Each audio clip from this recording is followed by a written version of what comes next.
hamma yapon dizayni wabi-sabi haqida gapiryapti.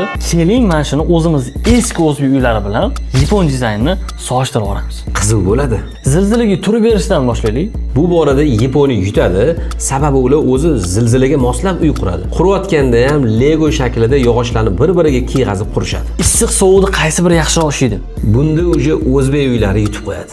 Sabab o'zimizda loy bilan somonni pishitib qurishgan. Yozda salqin usha beradi, qishda issiq usha beradi. Buni eskilar yaxshi biladi. Dizaynga keladigan bo'lsak-chi, Bu yoqda o'sha Yaponiya yutib qo'yadi.